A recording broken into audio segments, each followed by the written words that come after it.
Moussaka is a name given to several different dishes made in Greece, Turkey, and parts of the Middle East. These dishes are actually so different from each other that if they had separate names, no one would even think that they had the same origins. There's different ingredients, some are layered, some aren't, served anywhere between piping hot to straight out of the refrigerator. Served for dinner, served for breakfast. The version that I'm showing here is primarily the Greek type, made in layers and covered with a bechamel sauce. However, I have used Middle Eastern spices because I think they complement the lamb much better. Without this change, this dish tastes very outdated, which is also why it's faded from popularity over the last 20 or 30 years. This not only brings it back to life again, but also makes it extremely convenient for either the home or restaurant service, as you'll see. Because both the fenugreek and the sesame seeds burn rather easily, and they toast at different temperatures, I'm doing them separately. When working with small amounts of sesame seeds, it's actually easier to use a pastry brush to move them around. Silicone pastry brush, of course, it doesn't burn. And then you can also use this to sweep them out of the pan into a cup when they're toasted enough. And when you see them darkened up, that's enough. You certainly don't want to burn them. You don't need them to be real dark. This is fine. Now we're going to toast it. Sometimes this toasts very quickly. You have to watch it. Do not let it burn. You just want it slightly darkened. As soon as that's darkened a little bit, it's done. Into the spice grinder, we have thyme, sumac, the toasted sesame seeds, toasted fenugreek, and 1 bay leaf. And these are going to get ground to fairly fine. And you pour this out, you mix it up with the coarse black pepper and the kosher salt. And this is our seasoning mix. I'm going to be grinding my own lamb for that. That way you know that you get the best quality meat you're not getting. After taking the meat off the bones, we have, of course, the bones, which I'm going to roast, and I'm going to use these to make a stock, which will be used in this recipe. You don't have to do that. I'm going to show you an alternate method. But now this meat has to be passed to the grinder. I'm using the coarse setting, and I'm going to pass it through 2 times. I'm going to pass it through twice.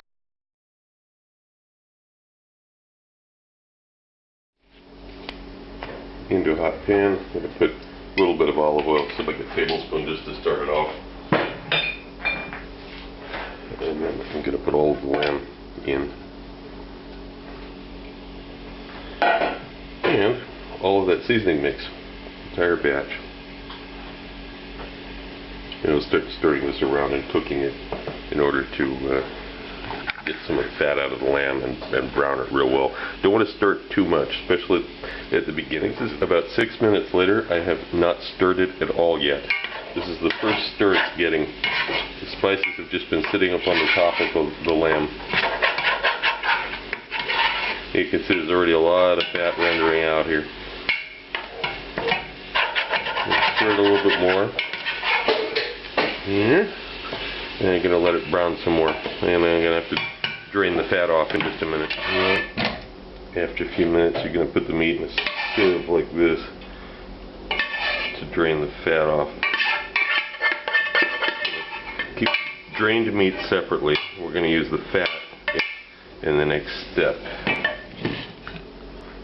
Okay, in a pan, we've got that lamb fat that we rendered off. I'm going to add a tablespoon or so of that, and I'm going to fry the onions in the lamb fat.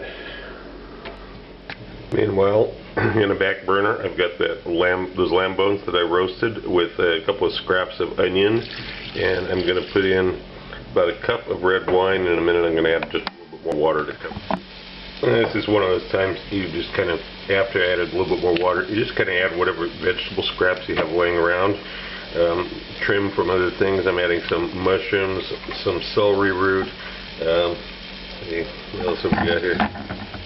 Okay, I got a piece of carrot. You can use that. So this is just going to get brought up to a simmer and left to cook for a little while. After about 10 or 15 minutes, when the onions have got some quite brown from being cooked in the lamb fat, we're going to add the tomato sauce. Pureed tomatoes, excuse me. Restaurants, we call this tomato sauce. It's nothing more than pureed tomatoes.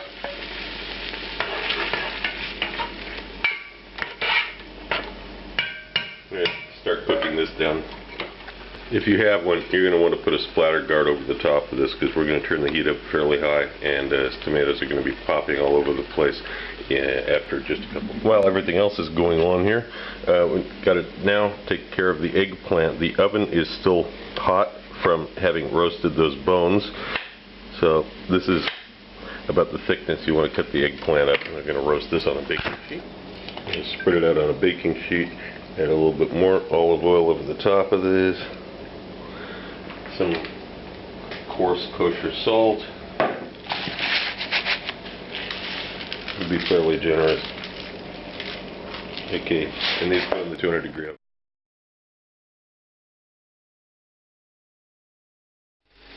Okay, when the tomatoes get to a stage where you start to smell an aroma, they're not burnt, but they're getting close to burnt. This is a difficult aroma to explain clearly, but you'll know it when you smell it. You're not smelling actual burn, but they're getting there. You can tell that pretty soon the next stage is going to be burnt. Then take this that we have the wines, the vegetables, the other thing, the lamb bones in. Quick coarse sieve into the tomatoes. Stir this around. Now we're going to reduce it some more. Those lamb bones weren't fully extracted, I know, because they only cooked for about 45 minutes from the time that I started them. But they've contributed flavor here, and that's all you really want to do with them. They're not critical to the recipe. It's just a little extra nuance of flavor. You could leave that out; it would still be fine. You could just add the wine and a little bit of water if you wanted to. But this makes it a little bit richer, a little bit nicer. Okay, now it's bubbling again. I'm going to put this back on it and let it cook for a little while longer while the eggplant's cooking. Okay, it's been about 10 more minutes cooking this. I turned the heat down some, by the way. Now I'm adding the garlic to it. And this is almost ready. I'm actually going to turn the heat way down to 2 now. And just keep this on a kind of low simmer. We're going to blend this. The sausage and while the eggplant is finishing up in the oven, we've got the potatoes that are cut into 3mm slices, and these need to be blanched in salted water. And after the potatoes have been blanched, just strain them in a colander and let them sit there and steam. And in yet another pan, we're going to begin making the roux with 45 grams of butter and 2 tablespoons of flour. And when you've got the pale roux built, you can add the milk to it. Start whisking this in to thicken it up.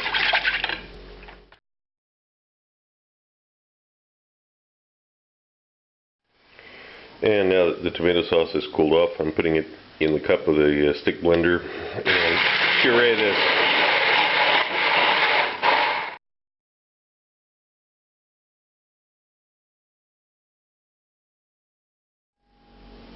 And finally, having all the parts together, we're going to start actually assembling this thing. I thought the day would never come. There's a lot of parts to this. Okay, so first step is to get a layer of potatoes down on the bottom and run them up the sides just a little bit. These are the blanched potatoes, obviously.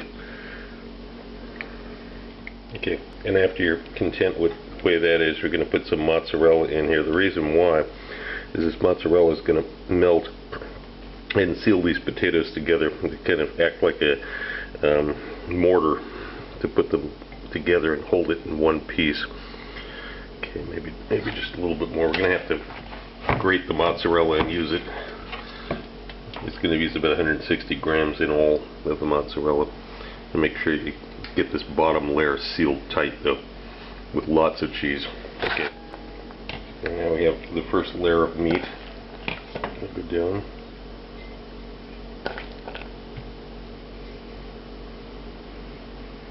And then we start putting some sauce over the top of this.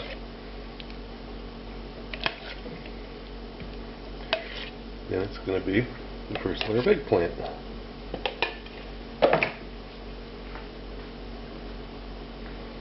Kind of smooth the sauce down a little bit with the eggplant as you're working. Now you've got it this far. Now you got to do a little bit tricky part. You got to take the potatoes, more potatoes, and you're actually going to wedge them in between this meat and the bottom. Go around the entire way. This is going to make the crust around the edge. Let's see how I'm doing this. Finish with the potatoes. Now we put some more cheese in. Again, this is like mortar. If you're building a building, you want to use the cheese to keep everything together. Next, we're going to put about half of that bechamel we made in. The rest of it won't drip down. You have to get it up this. You have to put it between the layers, of course. Okay. That's good. Now more meat. Put the rest of the meat in.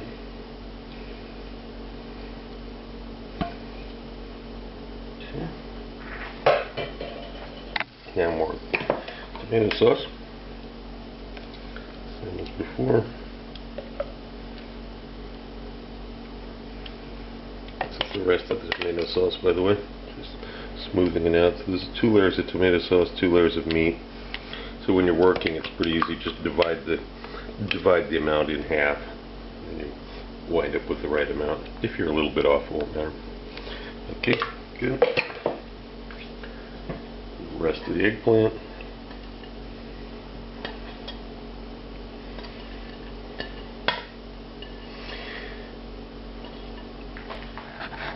Okay, another layer of cheese. Now we put the rest of the potatoes down on the top here.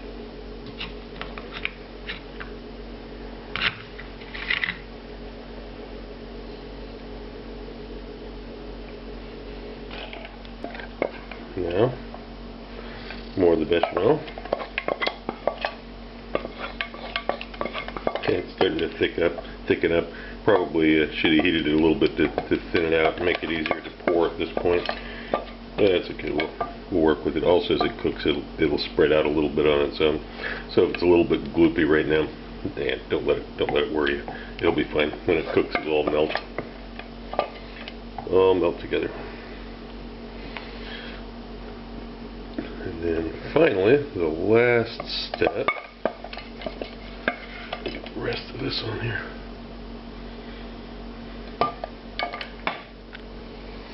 Finally, a great little bit of Parmesan Reggiano over the top of this. And then we're going to put a cover on it. The first part of the bake will be with the cover on to get all the ingredients in there settled down and homogenized. Then we'll take the cover off and let it brown on top.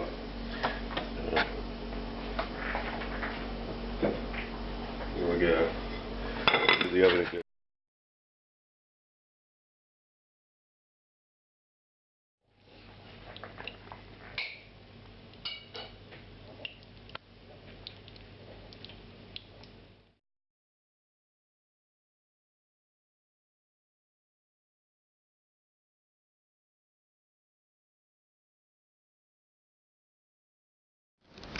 Also look for my cocktail book, Cocktails of the South Pacific and Beyond, Advanced Mixology, available through Amazon online.